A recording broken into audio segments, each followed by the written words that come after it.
What's going on, y'all? This your boy Shaw, aka Shaw the Barber, aka Skill Hands at Work.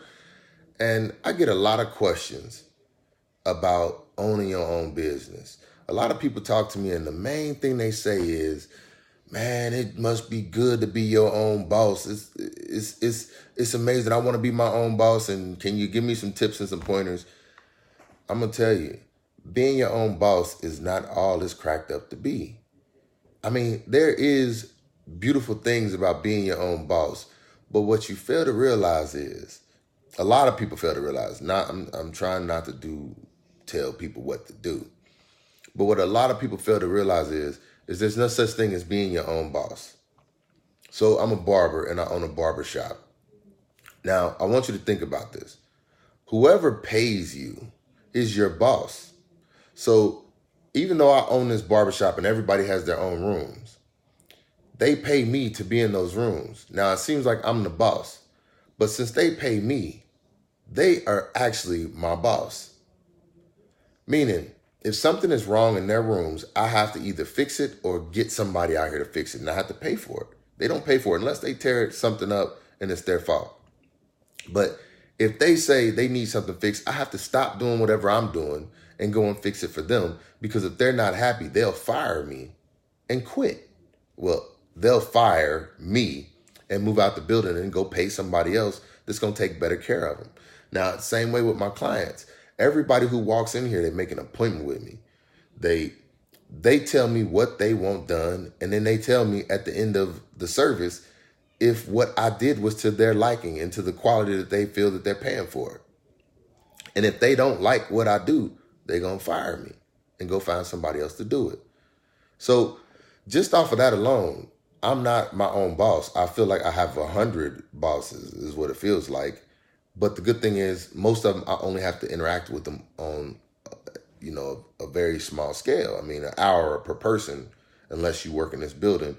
But even then, I keep it to a minimum on how I interact with them.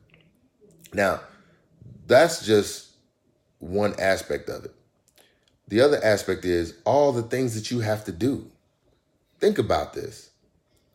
You got to do whatever job it is the service that you're going to provide. You have to do that. So for me, it's barbering. I'm in here cutting hair all day. Then the building has to be cleaned. If you have a building, you're going to have to maintain it and clean it. Just this morning, I had to come in. I had to replace a doorknob because the lock was broken. I had to change the batteries on the back door so that the locking mechanism will continue to work. You have to keep the bathrooms clean, the common areas clean, all these different things. Like, I could pay somebody to do these things, but most of the things I could do myself, and I save money by doing them myself and using the money in other ways. I mean, I might want to buy something nice, so I'm saving the money. But a lot of the stuff that people think are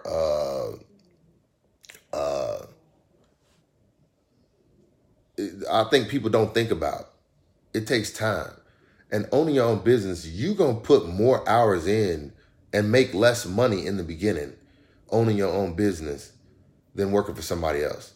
See, when you work for somebody else, you don't have any startup costs. You don't have to worry about insurance. You don't have to worry about anything when you work for them because they take care of all that for you. When you have your own business, now you have to find a way to have your own insurance. You have to find a way to have your own, retirement plan. Saving for retirement, you got to figure that out yourself. You're not going to have an employer doing that for you. Your dental insurance, medical insurance, things like that, life insurance.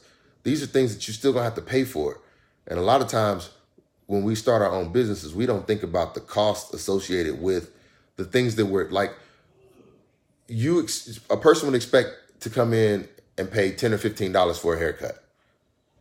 But I can't offer a service at $10 or $15. And it's not because I feel like I'm better than every other barber. That's not the reason why my prices are different. The reason I charge what I charge is because I have to pay for this building. I have to pay insurance. I pay legal fees, which I just do prepaid legal, but I pay that monthly. I have to pay, water bill, utility bill. And in the part of town that I live in, things are pretty expensive. I mean, the minimum you're going to find a place to rent where I'm at is $1 a square foot. If you don't understand square footage when you're looking for a building, then you got to do a lot more research before you go out and buy it. You got to worry about HOA fees. That's your overhead costs, which they're called CAM fees in the business world, but HOA fees in homeowner association. It's the same thing as a homeowners association, but it's called a CAM fee. It's a common area maintenance fee. So you have to worry about things like that. You got to worry about your square footage. You got to worry about all these different things. And my building is 2,600 square feet.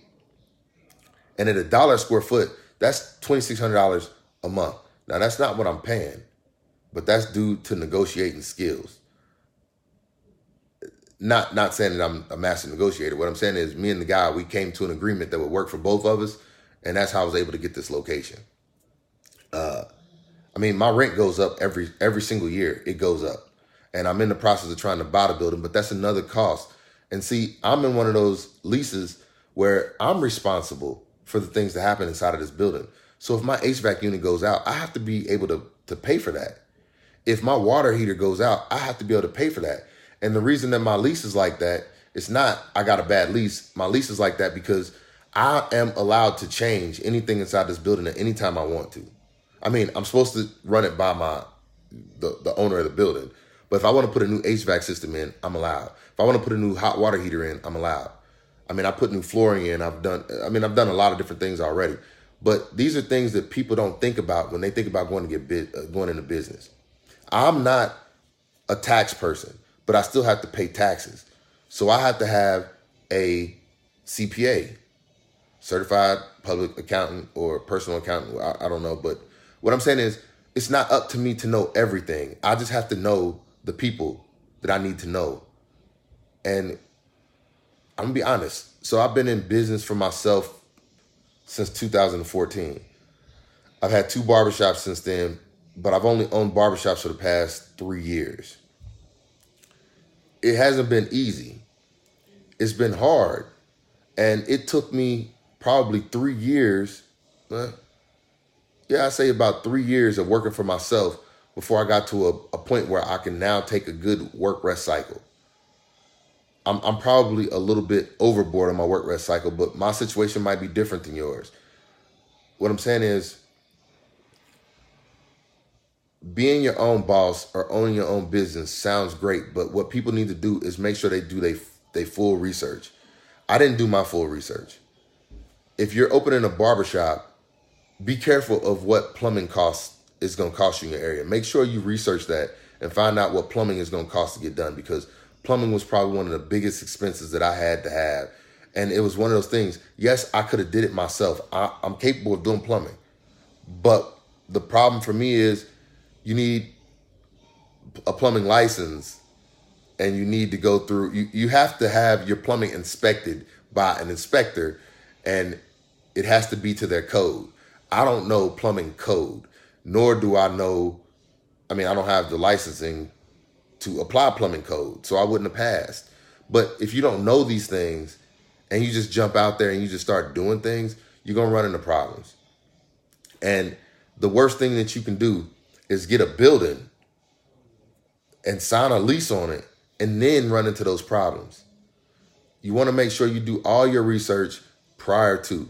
Let somebody else look over your plan that's doing what you're doing. Get a mentor.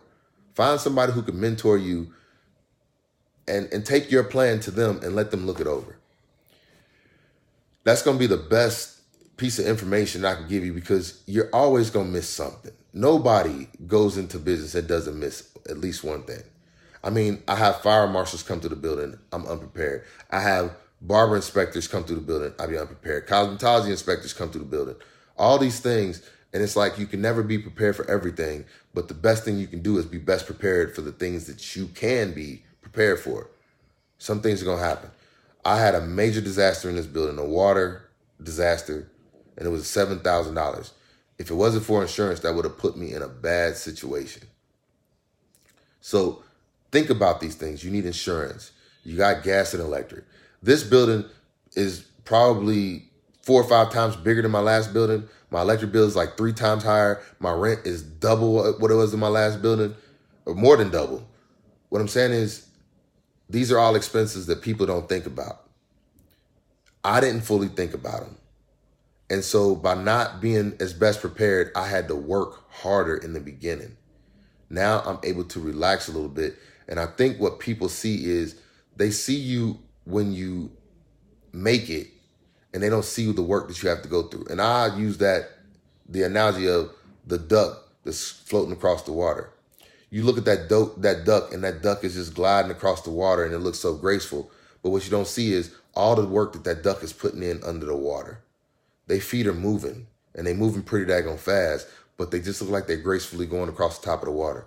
And what I'm saying is, when you look at somebody else and you see what they've done or where they are, and I'm not saying where I am, I'm saying I'm doing okay. I feel I'm at a comfortable place, and I hate feeling comfortable because I feel it takes away my drive a little bit. But I'm in a place now where I have a better work-rest cycle. I mean, my work-rest cycle right now is crazy. I went through back problems. Look, I told y'all in a video I did about a year ago that I wasn't burnt out. Well, I'm going to tell you, after about 5 years of being out the military, 4 years of doing, like 1 year of barber school and 4 years of doing this, I feel like I did start getting a little bit burnt out. And that's just being honest.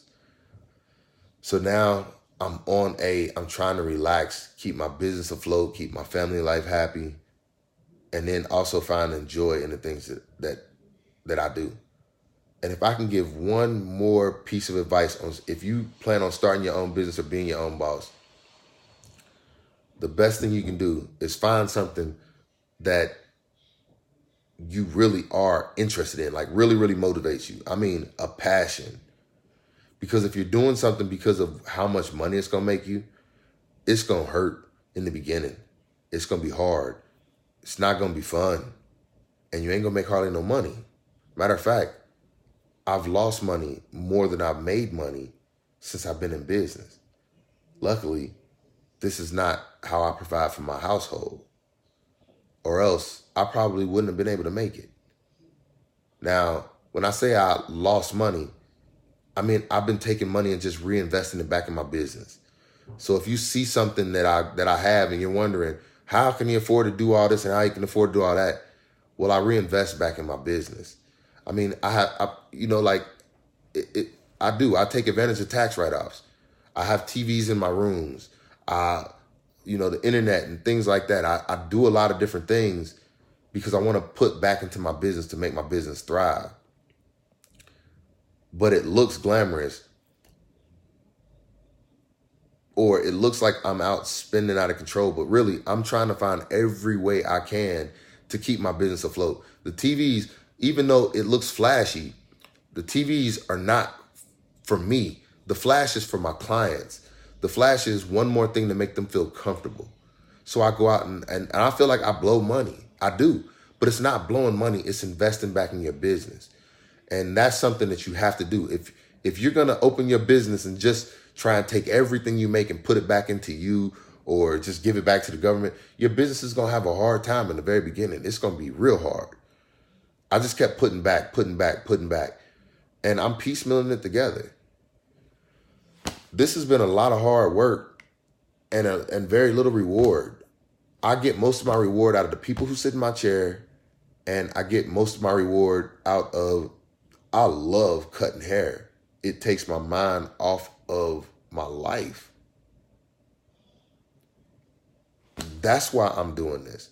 I'm doing this because I feel like I can't go and work for nobody else because I can't deal with foolishness.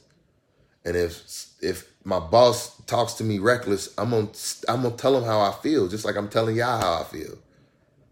I can't bite my tongue, and that's a problem. I don't know how to control.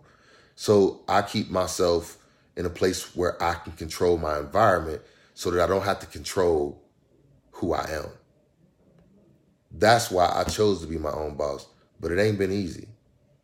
I wish sometimes I could go and just work for somebody and collect a check, but this is the life that I feel that I have to be in, not that I want to be in.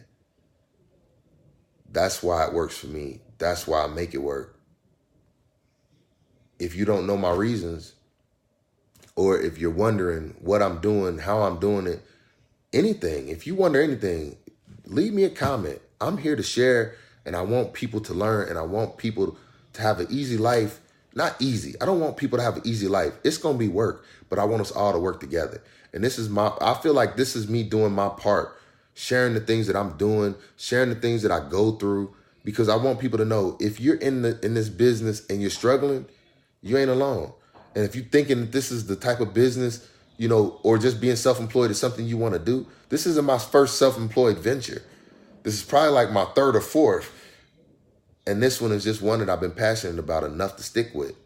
But this video making is another one. I do video and photography for people, and I do that on the side. And that's another way that I come up with that I make money on the side of doing what I'm doing. Instead of Ubering, I'm taking control of my own destiny, and every way that I'm capable of making money, that's what I'm going to do. That's why I came up with the name Skilled Hands at Work, because whatever my hands touch, this is my business. I am my business. And I'm going to put the skill in my hands to work in anything that I can to provide for my family, for myself, and for my happiness. But anyway, I be running long on my videos, but I be really wanting to talk to y'all and share what I know and what I've seen. And I be wanting to hear from y'all too. So tell me what you're thinking. Leave me a comment. Hit the like button if you like it. If you don't, hit the thumbs down button. That don't bother me. What I want to know is am I making a connection with people? If I'm not making a connection with people, I'm still going to make the videos because I want my kids to see them later on in life. But I really want to make a connection with people and give them the information. I'm not just talking from my point of view, even though it's coming from me. I'm also giving you the information that I'm finding out, talking to people in the chair every single day. I'm trying to find a way to bring the conversation with my clients to you, but I just don't know how to do it. Over the Clipper noise, over all these different things. If y'all could give me some tips on how to make things better, even on my videos, let me know. I'm here, and I'm going to keep talking. But this was my take on owning your own business. I want to hear from y'all. Hit that like button, subscribe, hit that notification button, ring that bell. Anyway, this your boy, Shaw, a.k.a. Shaw the Barber, a.k.a. Skilled Hands at Work. This is my take on business and being your own boss, being self-employed. It ain't easy, but I am saying I enjoy it and I love it. But it do get hard at times. Hey, if it was easy, everybody would be doing it. It's only made for a certain few. Is it made for you? I think you can do it if that's what you want. Anyway, I'm out of here, y'all. Y'all take it easy.